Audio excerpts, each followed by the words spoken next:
आइए,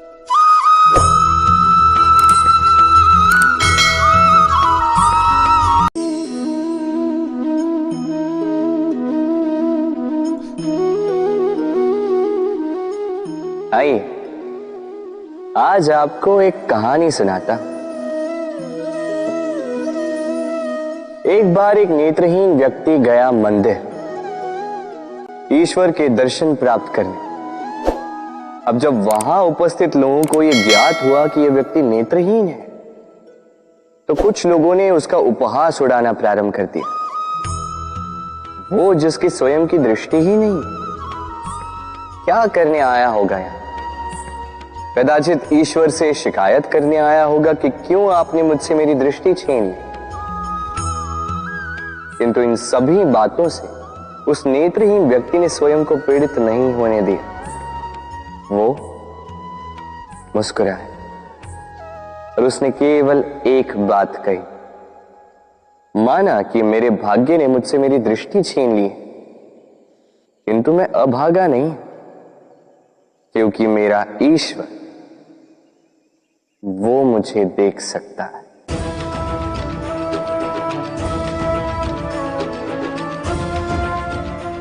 स्मरण रखिएगा, दृष्टि नहीं दृष्टिकोण आवश्यक है।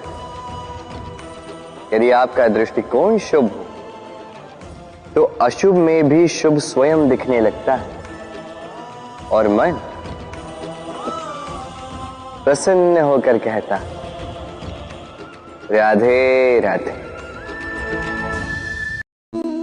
क्रोध एक ऐसी स्थिति जिसमें जीभ मन से अधिक गति से कार्य करती है।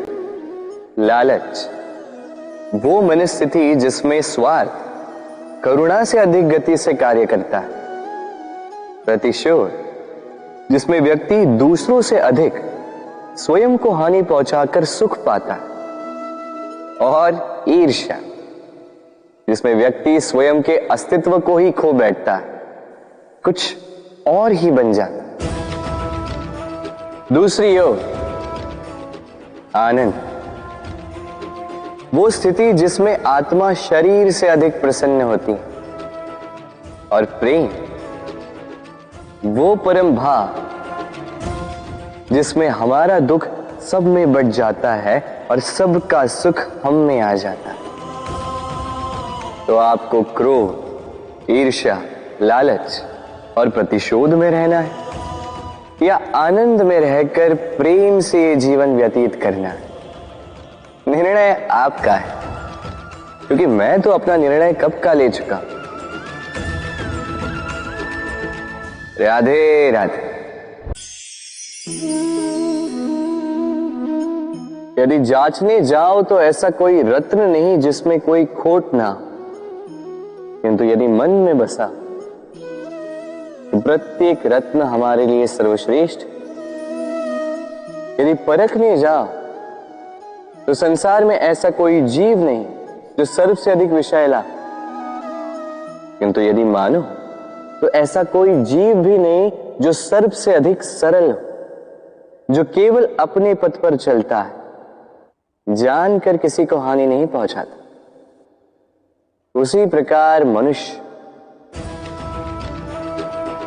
यदि मनुष्य को परखने जाओगे तो वो गुणवान नहीं लगेगा, किंतु यदि मानो तो प्रत्येक मनुष्य में कोई न कोई विशेष गुण होता ही। बस बात आती है आपके दृष्टिकोण की। इसलिए अपने जीवन में मनुष्य को परखने में समय नष्ट ना करें। मनुष्य कोई वस्तु तो नहीं, मनुष्य आत्माधारी जीव है जो कदाचित आपके व्यवहार से बदल भी जाएंगे, पराये भी आपको अपना मानकर गले लग जाए। बस प्रेम भाव को ऊपर है। राधे राधे।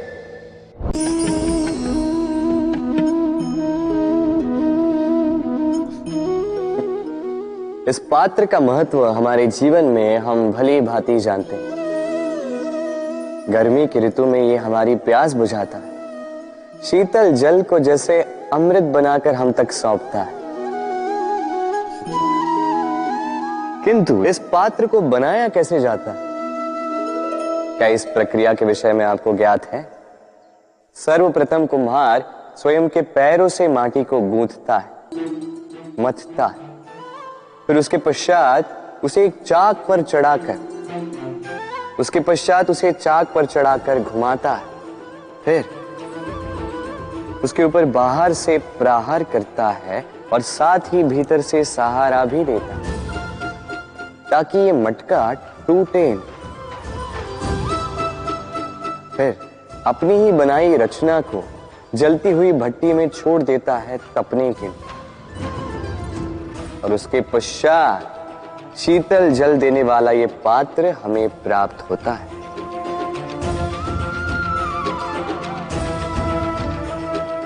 एक सर्वश्रेष्ठ गुरु भी यही करता है। सर्वप्रथम हमारे मन में छिपे संभावनाओं को निकालने के लिए हमें मथता है, फिर कठोरता से हमें आकार देता, उसी के साथ हमें सहारा भी देता, और फिर उसके पश्चात परीक्षा की अग्नि में उस भट्टी में छोड़ देता जलने के लिए, और तब जाके हमारा अस्तित्व बनता है। इसलिए यदि आपके गुरु कठोर हो तो उनसे कुपित ना हुई, उनसे क्रोधित ना हुई, क्योंकि वही वो कुम्हार है जो आपके जीवन के पात्र को एक सुंदर सा आकार देंगे। राधे राधे। जीवन में जैसे जैसे आप आगे बढ़ते हैं वैसे आप कई लोगों से मिलते हैं। उनमें से कुछ आपका उत्साह बढ़ाते हैं, कुछ आपको शक्ति देते हैं, कुछ हताश हो जाते हैं, तो कुछ आपके ऊपर पत्थर भी फेंकने लगते हैं।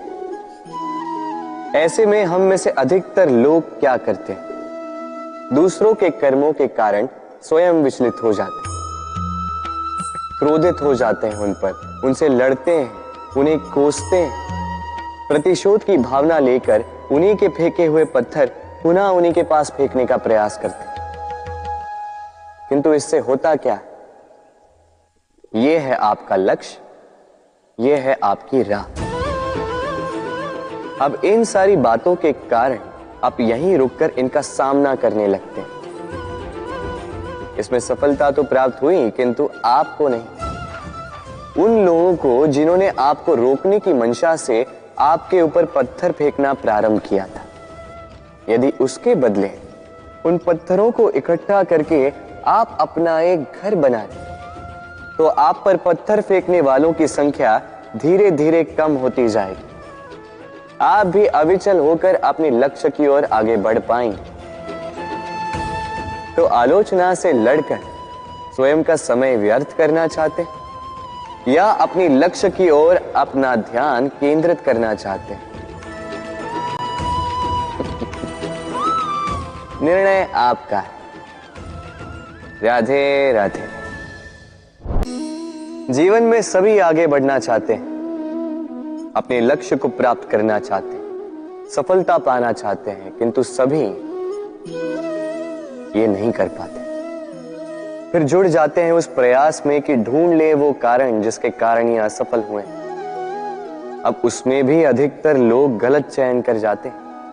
अब यदि इस बात को मैं आपको विस्तार में समझाऊं तो बात कुछ यूं है, यदि मेरे दांतों में पीड़ा है तो पेट दर्द का काढ़ा पीने से कुछ नहीं होगा। यदि नींव में समस्या है तो मैं शिखर को कितना भी सजा लूं, भवन तो गिरेगा। यदि हम जीवन में आगे नहीं बढ़ पा रहे हैं तो कारण हमारे पांव की मोच नहीं, हमारी छोटी सोच है। यदि हम अपना भाग्य, अपना भविष्य नहीं लिख पा रहे हैं तो इसका कारण टूटी हुई कलम नहीं, औरों से जलन। यदि महान कार्य करने के पश्चात भी यश प्राप्त नहीं हो पा रहा तो इसका कारण तन का आलस नहीं, मन का लालच है। इसलिए सर्वप्रथम अपनी असफलता का कारण उचित प्रकार से समझें और फिर उचित प्रकार से उस दिशा में प्रस्थान करें। आपको सफलता अवश्य प्राप्त होगी, कोई आपको रोक नहीं पाएगा। बस प्रेम से कहते रहो, राधे राधे। जीवन में हम अपनों के लिए, हमारे प्रियजनों के लिए सदा कुछ अच्छा करना चाहते, उन्हें प्रसन्न करने के लिए कई बार उन्हें भेंट देते, और भेंट देते समय एक विचार सदा मन में रहता है कि यह भेंट विशेष होनी चाहिए, ये भेंट सुंदर होनी चाहिए, मूल्यवान होनी चाहिए, ऐसी भेंट होनी चाहिए जो सदा के लिए उन्हें स्मरण रहे।